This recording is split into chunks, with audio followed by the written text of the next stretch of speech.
wabarakatuh. Halo semuanya, perkenalkan saya Hoir. Saya guru dari SMP 4, saya mengajar IPA. Saya ingin berbagi cerita inovatif tentang permata yang saya gunakan selama pembelajaran 2023 hingga 2024. Seperti judul yang tampil pada layar, permata adalah perjalanan belajar yang membuat angkat tangan. Sebagai seorang guru, saya kesulitan dalam mengukur kemampuan hasil belajar peserta didik yang banyak, belum lagi dengan tugas-tugas tambahan yang lebih mendesak. Namun sebagai guru, saya berambisi untuk tetap mengembangkan pendidikan 4.0, di mana keterampilan abad 21 diaplikasikan dalam proses pembelajaran. Video yang saya buat ini akan membahas tentang praktik baik, proses dari pembuatan, pengembangan, dan evaluasi asesmen. Video ini didasari karena kekhawatiran serta kelelahan saya dalam menilai, menguji, dan mengembangkan pembelajaran di kelas yang saya ampu agar lebih interaktif, menyeluruh, serta tepat sasaran. Lingkungan sekolah saya saat ini berada di Kota Bekasi, di mana kami mudah dalam mengakses internet, kendaraan, maupun pertukaran sosial budaya karena kami termasuk wilayah urban yang masif. SMP Negeri 4 Kota Bekasi atau biasa dipanggil dengan Spasi memiliki keberagaman karakteristik peserta didik. Namun, sejujurnya saya sendiri kesulitan dalam mengatakan bahwa peserta didik memiliki keberagaman. Oleh karena itu, saya mulai membaginya menjadi 4 dimensi, yakni dimensi kognitif, di mana saya perlu mendapatkan hasil dari kemampuan pemahaman konsep, kemampuan mengingat, kemampuan berpikir kritis, kemampuan memecahkan masalah, dan kreativitas peserta didik di kelas. Dimensi afektif yang fokusnya adalah motivasi, minat, sikap, serta kepercayaan diri. Dimensi psikomotor yakni kemampuan motorik peserta didik terkait tindakan fisik seperti menulis, menggambar, melakukan eksperimen, bahkan bergerak. Dan terakhir, dimensi sosial peserta didik yang difokuskan pada dimensi sosial yakni keterampilan berkolaborasi dan berkomunikasi. Tantangan yang saya hadapi adalah perlunya asesmen yang mumpuni agar perhatian peserta didik dapat memberikan hasil terbaik dan mempertahankan minat sebagai motivasi belajar IPA mereka. Hal tersebut perlahan terjawab ketika saya mencoba menggunakan mode kertas untuk asesmen. Di SMPN 4 kami menggunakan kurikulum Merdeka. Kurmer merumuskan penilaian hasil belajar memiliki 2 bentuk, yakni formatif dan sumatif. Asesmen sumatif sendiri bertujuan untuk menilai pencapaian hasil belajar peserta didik sebagai dasar penentuan kenaikan kelas, kelulusan dari satuan pendidikan yang dilakukan dengan membandingkan capaian hasil belajar peserta didik dengan KKTP. Lalu, asesmen formatif bertujuan untuk memantau dan memperbaiki proses pembelajaran serta mengevaluasi pencapaian tujuan pembelajaran yang dilakukan agar terkumpulnya suatu data atau informasi mengenai hambatan atau kesulitan belajar peserta didik dan perkembangan pembelajaran peserta didik.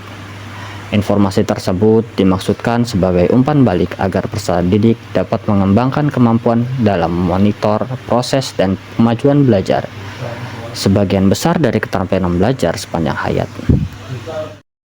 Sebagai pendidik, saya dapat merefleksikan dan meningkatkan efektivitas pembelajaran. Hal tersebut mungkin akan sangat menyulitkan bila kita mengoreksinya satu persatu. Namun, tidak dipungkiri bahwa ketika kita mengoreksi secara manual, kita dapat memberikan umpan balik secara konstruktif dalam bentuk catatan siswa. Hal tersebut juga dapat dilakukan melalui email, yakni lewat fitur dari platform seperti Quizzes dan Plickers. Proses asesmen yang saya lakukan seringkali menggunakan mode kertas dari kedua platform tersebut karena interaktif dan membangun 4 dimensi secara konstruktif. Bapak Ibu guru hebat, saya sedikit membagikan cara untuk menggunakan Plickers dan Quizzes dalam mode kertasnya. Oke, tahapan pertama dimulai dari kita mencari kata Plickers di Google. Lalu klik Plickers yang ini, atau boleh juga langsung sign in. Kita klik ini dulu. Berikutnya akan muncul tampilan seperti ini. Langsung kita sign in. saya langsung pakai ke akun dengan login dengan Google. Kalau punya email sendiri yang sudah terdaftar, bisa juga langsung dengan Google atau sign up ketika belum punya. Nanti akan muncul seperti ini. Tunggu prosesnya sebentar, dan seperti ini. Bapak Ibu guru hebat, untuk Flickr kita harus mendownload kartunya di tempat terpisah. Contohnya adalah kita harus ke menu help dulu, lalu kita cari get Flickr card. Nah, setelah dapat, klik get Flickr card. Nah, di sini akan ada banyak sekali pilihan-pilihan ya. Ada yang standar cuma 40 kartu. Ada yang expanded, itu berarti diperbesar untuk 63 kartu. Ada yang lebih besar lagi, ukurannya 40 kart, atau ada yang jumbo, ukuran 63 kart. Biasanya saya akan menggunakan paket yang 63. Lalu sebelum tahap penggunaan mode kertas, kita download dulu aplikasinya. Aplikasinya ke Play Store, kita buka di sini, kita klik Flickr, lalu kita install. Oke, penginstalan sudah, tinggal menunggu sampai tampilan menunya masuk. Lalu kita buka. Nah, aplikasi yang muncul akan seperti ini. Lalu kita masukkan seperti tadi ke akun Google yang sesuai dengan akun yang sebelumnya. Nah, kita pilih ini ya. Nah, inilah tampilannya. Yang di bawah tampilan kelas, ada terakhir dilakukan, ada library di mana bank-bank soal kita, dan terakhir ada pengaturan. Nah, pengaturannya scannernya kita bisa atur sesuai dengan kenyamanan masing-masing. Saya biasanya menggunakan default, dan kita juga bisa saat ini melihat contoh soalnya. Biasanya saya melakukan pembukaan soal dengan tes soal ini. Di bawah ini, manakah yang benar? Apakah gambar di samping terlihat? Apakah kamu tahu jarak bumi ke matahari itu sejauh apa? Untuk percobaannya, saya punya kelas orang kaya. Kita coba kelas orang kaya ya. Misalnya seperti ini. Tampilan awalnya akan seperti ini. Lalu kita add to queue, kita cari tutor. Nah, nanti tampilan ini akan muncul di layar laptop. Tampilannya akan jadi seperti ini. Ada namanya, ada kelas, ada klasifikasi jawabannya, dan ketika di layar juga ada indikator berapa orang yang sudah menjawab. Contoh saja, saya ambil satu kertas nomor 1. Nah, di kertas ini ada hurufnya A, B, C, D.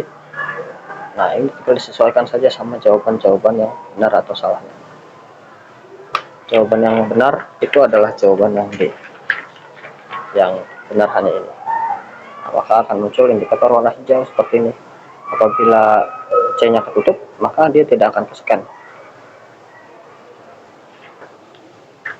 Kelebihan mode kertas, peserta didik tidak memerlukan perangkat elektronik. Meskipun dilakukan secara luring, mode kertas tetap bisa menciptakan suasana belajar yang menyenangkan dan interaktif. Baik guru maupun siswa dapat dengan mudah memahami dan menggunakan fitur ini. Mode kertas bisa digunakan di berbagai situasi belajar, baik di dalam maupun di luar kelas. Juga tidak perlu mengeluarkan biaya tambahan untuk membeli perangkat atau aplikasi khusus. Kekurangannya mungkin memiliki fitur yang lebih terbatas sehingga kurang fleksibel dalam persoalan atau pembuatan soal.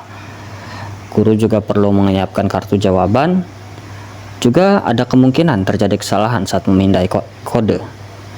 Meskipun dalam prosesnya mereka terus memiliki kendala dalam kognitif, afektif, psikomotor maupun sosial, tapi dengan mode kertas ini mereka berjalan ke arah yang lebih cerdas.